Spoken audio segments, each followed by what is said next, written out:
إن الحمد لله نحمده ونستعينه ونستغفره ونعوذ بالله من شرور أنفسنا ومن سيئات أعمالنا. من يهده الله فلا مضل له ومن يضلله فلا هادي له، وأشهد أن لا إله إلا الله وحده لا شريك له، وأشهد أن محمدًا عبده ورسوله.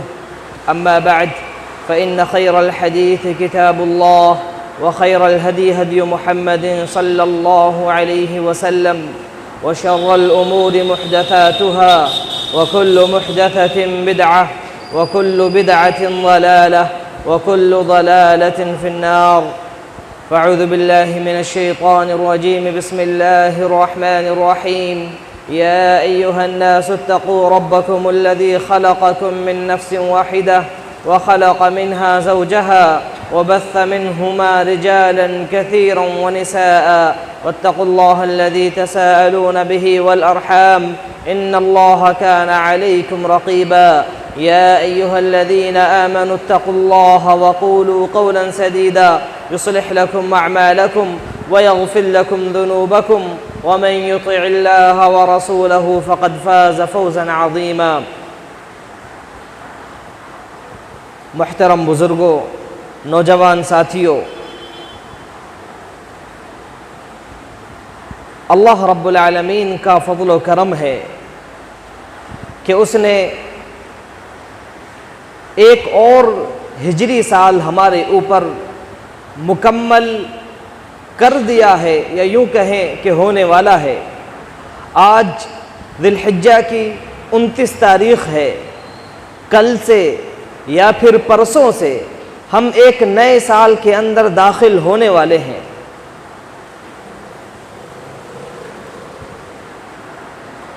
محرم کا مہینہ کہ جس سے ہجری کیلنڈر کی شروعات ہوتی ہے، ایک محترم مہینہ ہے.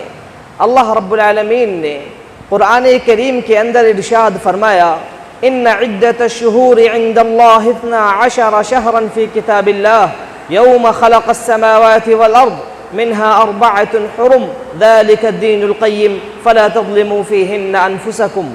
کہ مہینوں کی تعداد اللہ رب العالمین کے نزدیک 12 ہے، اور یہ 12 مہینے کوئی 100-200 سال پرانی کھوج نہیں ہے، بلکہ اللہ نے فرمایا کہ جب اللہ نے آسمانوں اور زمینوں کو پیدا کیا تھا، اسی وقت سے مہینوں کی 12 تعداد چلی آ رہی ہے.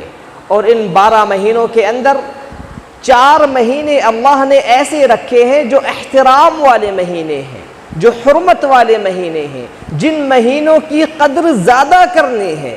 اللہ کے رسول صلی اللہ علیہ وسلم نے ان مہینوں کے نام ہمیں بتائے کہ ایک رجب کا مہینہ ہے، ذی قعدہ ہے، ذی الحجہ ہے، اور محرم کا مہینہ ہے. وہ مہینہ جو چل رہا ہے ذی الحجہ کا مہینہ، اور وہ مہینہ جو آنے والا ہے جسے محرم کا مہینہ کہتے ہیں، یہ احترام والے مہینے ہیں. ان مہینوں کے اندر ہمیں کرنا کیا ہے؟ اللہ فرماتا ہے فَلَا تَظْلِمُوا فِيهِنَّ أَنفُسَكُمْ. لہذا ان مہینوں کے اندر خاص طور پر اپنے اوپر ظلم نہیں کرنا ہے. ظلم ہمیشہ حرام ہے، لیکن ان 4 مہینوں میں خاص طور پر ظلم اللہ رب العالمین نے حرام کیا ہے.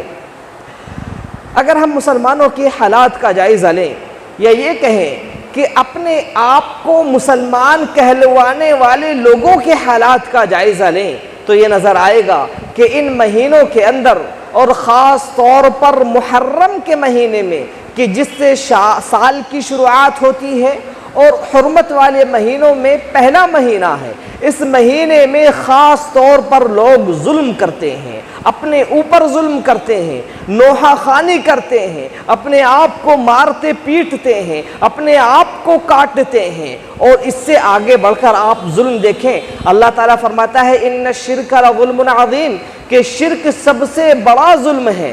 شرک سب سے بڑا ظلم ہے. اور ان مہینوں کے اندر اور محرم میں خاص طور پر لوگ شرک کرتے ہیں، اللہ کو چھوڑ کر یا علی مدد کے نعرے لگاتے ہیں، حسن حسین کو مدد کے لیے پکارتے ہیں.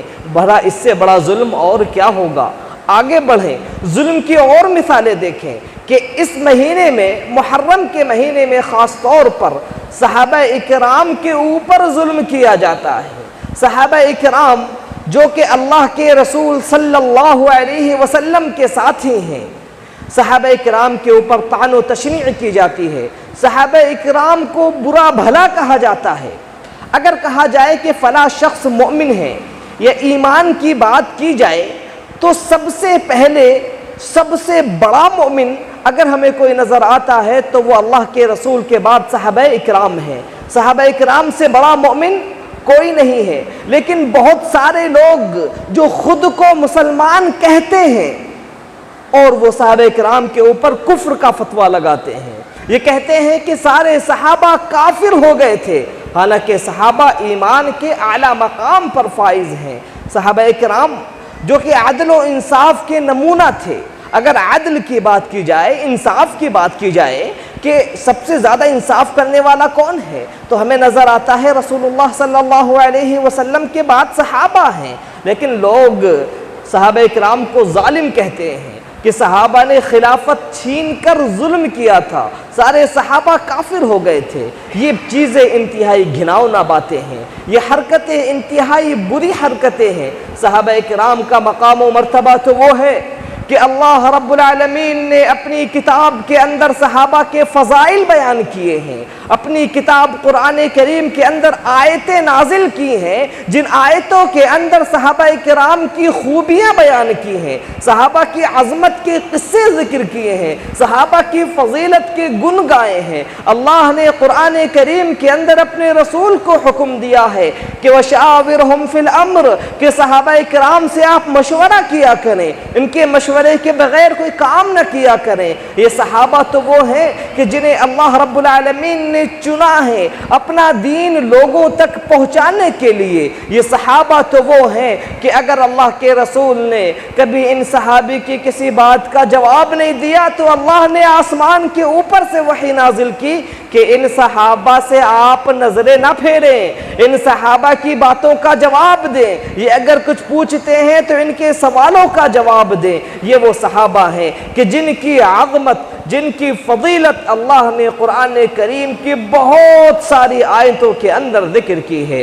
خود رسول عربی صلی اللہ علیہ وسلم نے بے شمار احادیث کے اندر صحابہ کی فضیلت کو اجاگر کیا ہے۔ لہذا ہم اہل سنہ والجماعہ کا یہ عقیدہ ہے، ہم مسلمان یہ عقیدہ رکھتے ہیں کہ صحابہ اکرام سے محبت ایمان کا حصہ ہے۔ صحابہ اکرام سارے کے سارے سچے تھے، صحابہ سارے کے سارے جنتی ہیں۔ صحابہ کے بارے میں اللہ نے فرمایا رضی اللہ عنہم ورضوا عنہ، کہ اللہ ان سے راضی ہے اور یہ اللہ سے راضی ہیں۔ لہذا ہم یہ عقیدہ رکھتے ہیں کہ صحابی چاہے چھوٹا ہو یا بڑا ہو، سارے کے سارے صحابہ جنتی ہیں۔ کوئی ایک صحابی بھی ایسا نہیں ہے کہ جو جنت میں نہیں جائے گا، سارے صحابہ جنتی ہیں۔ اگر کوئی کسی ایک صحابی پر طعن و تشنیع کرتا ہے کہ یہ تو چھوٹے سے صحابی ہیں، تو بھلا اس شخص کے ایمان کے بارے میں کیا کہا جائے؟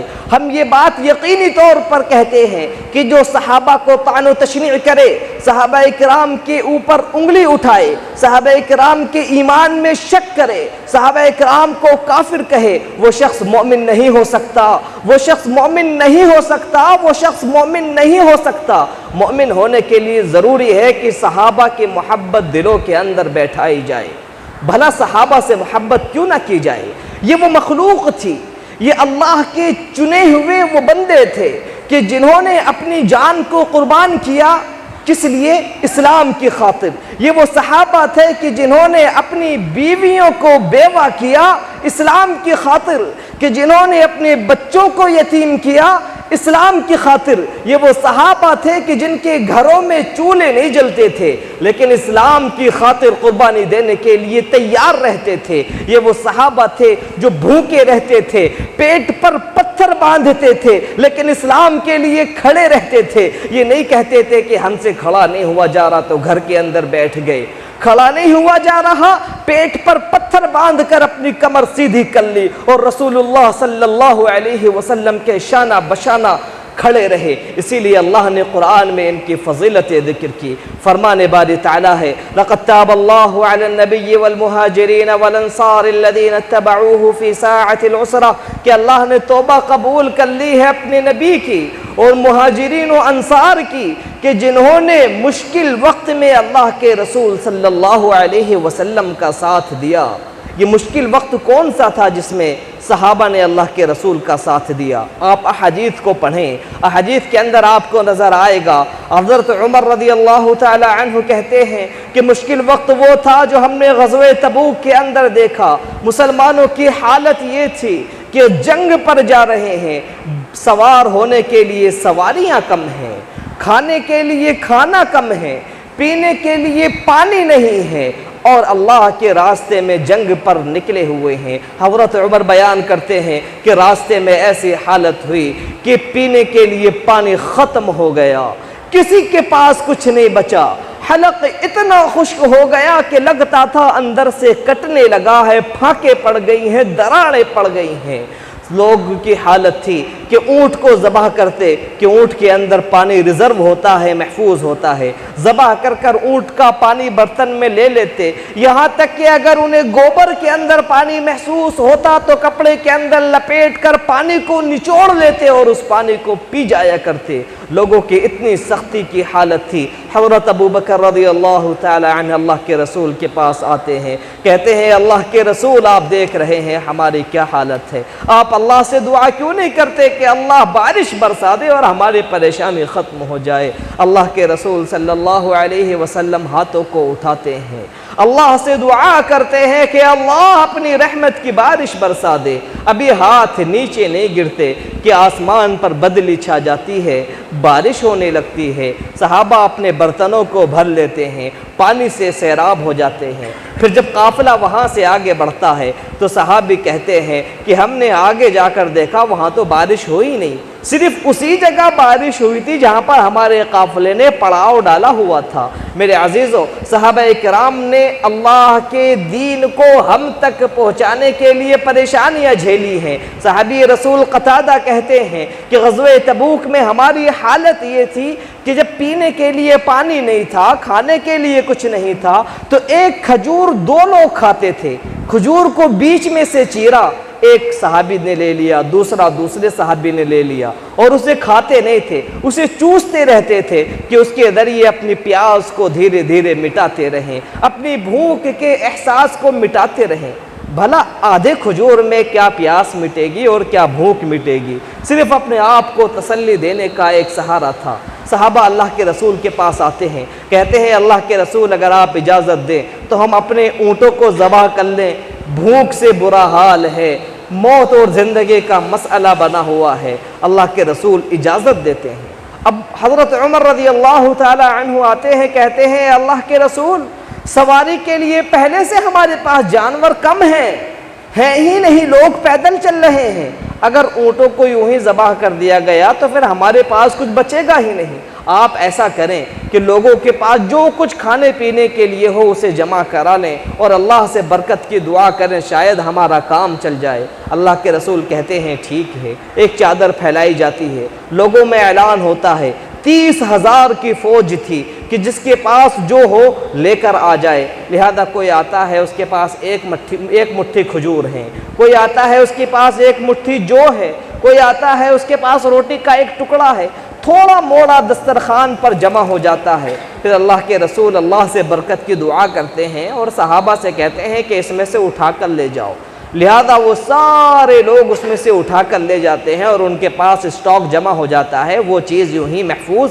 رہتی ہے۔ یہ اللہ رب العالمین کی طرف سے برکت تھی جو اللہ رب العالمین نے عطا کی تھی۔ میرے عزیزو، کہنے کا مقصد یہ ہے کہ یہ صحابہ ہیں جنہوں نے مشکل سے مشکل وقت میں بھی رسول اللہ صلی اللہ علیہ وسلم کا ساتھ دیا ہے، آپ کو چھوڑ کر پیچھے نہیں ہٹے۔ غزوہ بدر کے موقع پر جب رسول اللہ صلی اللہ علیہ وسلم اپنے گھر سے نکلے تھے، قریش کا ایک قافلہ جو مسلمانوں کا لوٹا ہوا مال تجارت کے لیے لے کر واپس آ رہا تھا، اس قافلے پر اللہ کے رسول نے حملہ کیا۔ جب راستے میں پہنچے تو قافلہ بچ کر نکل گیا اور اس قافلے کو بچانے کے لیے مکہ سے 1000 کافروں کی فوج مسلمانوں سے جنگ کے لیے آ گئی۔ اللہ کے رسول نے صحابہ سے مشورہ کیا کہ جن کی تعداد 300 کے آس پاس تھی، اللہ کے رسول صحابہ سے مشورہ کرتے ہیں، کہتے ہیں کہ آپ لوگوں کا کیا کہنا ہے کہ ان لوگوں سے جنگ کی جائے یا پھر واپس مدینہ چلا جائے؟ حضرت ابوبکر صدیق کھڑے ہوتے ہیں، اچھی بات کہتے ہیں کہ اللہ کے رسول ہم آپ کے ساتھ ہیں، آپ جیسا فیصلہ کریں ہم تیار ہیں۔ حضرت عمر کھڑے ہوتے ہیں، یہی بات کہتے ہیں۔ پھر حضرت دوسرے صحابی کھڑے ہوتے ہیں جن کا نام مقداد ہے، وہ کہتے ہیں اے اللہ کے رسول صلی اللہ علیہ وسلم، ہم آپ کے ساتھ ہیں، ہم آپ سے وہ نہیں کہیں گے جو بنی اسرائیل نے موسیٰ علیہ السلام سے کہا تھا کہ اذهب انت وربك فقاتلا انا هنا قاعدون۔ بنی اسرائیل نے موسیٰ علیہ السلام سے کہا تھا کہ جب موسیٰ علیہ السلام نے ان سے جنگ کی بات کی کہ فلاں شہر میں جنگ کرنی ہے، اس شہر پہ قبضہ کرنا ہے، وہ ہمارا حق ہے، تو لوگوں نے کہا تھا کہ اے موسیٰ تم جاؤ اور تمہارا رب جاؤ، جا کر وہاں پہ جنگ کرو، اور جب جیت جاؤ تو ہمیں بلا لینا، ہم یہیں پر بیٹھے ہوئے ہیں۔ صحابی رسول کہتے ہیں اللہ کے رسول ہم آپ سے یہ نہیں کہیں گے، بلکہ ہم تو آپ سے یہ کہتے ہیں کہ جہاں لے کر چلنا ہے آپ ہمیں چلے، جہاں تک جانا ہے آپ جائیں، جس سے لڑنا ہے آپ لڑیں، ہم شانہ بشانہ آپ کے ساتھ ہیں، ہم قدم بقدم آپ کے ساتھ ہیں، ایک قدم بھی آپ سے پیچھے ہٹنے والے نہیں۔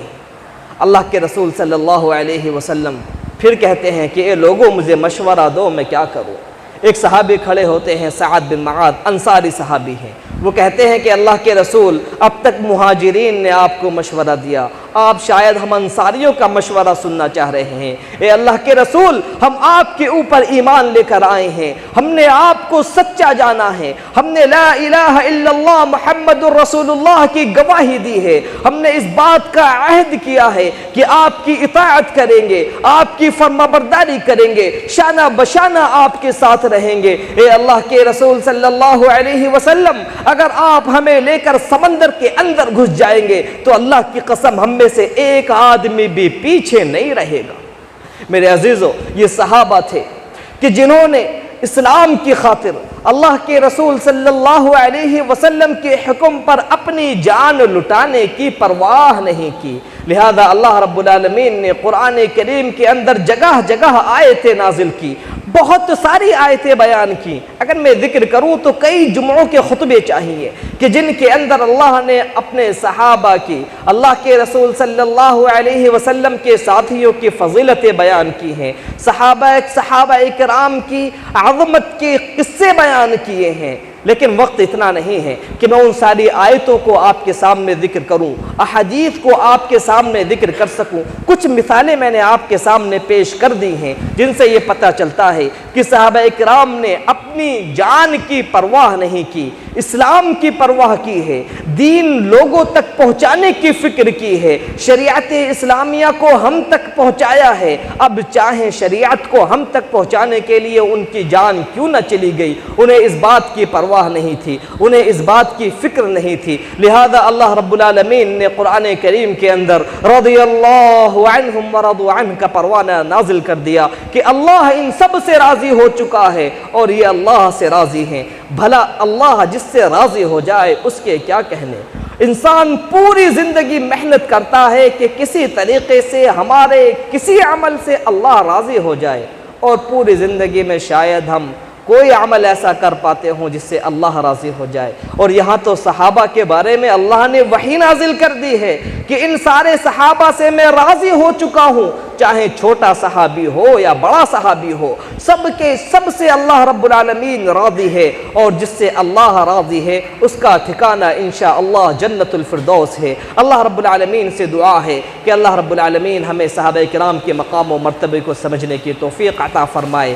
وہ لوگ جو صحابہ کرام کی شان میں گستاخی کرتے ہیں، اللہ رب العالمین انہیں صحیح سمجھ دے، ان لوگوں کو اللہ رب العالمین ہدایت دے۔ اگر ہدایت ان کے نصیب میں نہیں ہے تو اللہ ان کی زبانوں پہ تالے لگا دے۔ اللہ رب العالمین کسی کو اس بات بات کی اجازت نہ دے کہ کوئی صحابہ کی شان میں گستاخی کر سکے۔ اللہ رب العالمین سے دعا ہے کہ اللہ رب العالمین ہمارا وہی ایمان کرے، وہی مضبوط ایمان اللہ ہمیں نصیب کرے جو صحابہ کرام کا ایمان تھا، جو جذبہ صحابہ کرام کے دلوں میں اسلام کے تئیں تھا، اللہ وہی جذبہ ہمارے دلوں کے اندر بھی پیدا فرمائے۔ اللہ رب العالمین سے دعا ہے کہ جو بیمار ہیں اللہ انہیں شفاء کاملہ عاجلہ عطا فرمائے، جو مقروض ہیں اللہ رب العالمین ان کے قرض کی ادائیگی کے فیصلے فرمائے، جو لوگ بے روزگار ہیں اللہ رب العالمین ان کے لیے پاکیزہ اور حلال روزی روٹی کا بندوبست فرمائے۔ اللہ رب العالمین سے دعا ہے کہ اللہ اپنی رحمت کی بارش ہم پر یوں ہی برساتا رہے، آمین۔ وآخر دعوانا الحمد للہ رب العالمین۔